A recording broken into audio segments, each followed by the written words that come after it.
வந்து என் நீளமாக கட் பண்ணியிருக்கேன். எனக்கு வெங்காயம் ஜாஸ்தியாக இருந்தால் தாங்க பிடிக்கும். ஸோ ஒரு பைட் பண்ணும்போது எனக்கு அந்த வெங்காயம் வர்றது வந்து பிடிக்கும். ஸோ அதனால் வந்து நீளமாக கட் பண்ணியிருக்கேன்.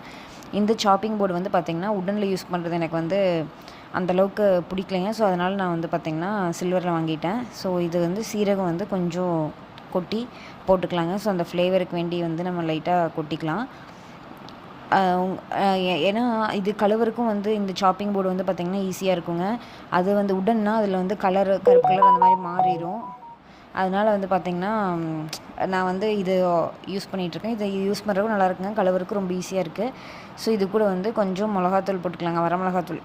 வரமிளகாய் வந்து கிள்ளி தான் போடுவாங்க. அது கொஞ்சம் காரம் ஜாஸ்தியாக இருக்கும். ஒரு கடிக்கும் வந்துச்சுன்னா சாப்பிட முடியாதுன்னு சொல்லிட்டு நான் வந்து வரமிளகாத்தூளும் கொஞ்சம் சீரகத்தூளும் போட்டேங்க. அது கூட வந்து ராகி மாவு உங்களுக்கு தேவைக்கேற்ப வந்து உங்களுக்கு எவ்வளோ தேவைப்படுதோ அவ்வளோ வந்து நீங்கள் போட்டுக்கலாம். ஸோ ராகி மாவு போட்டுட்டு கொஞ்சம் தண்ணி ஊற்றி கொஞ்சம் கொஞ்சமாக தண்ணி ஊற்றி நீங்கள் வந்து நல்லா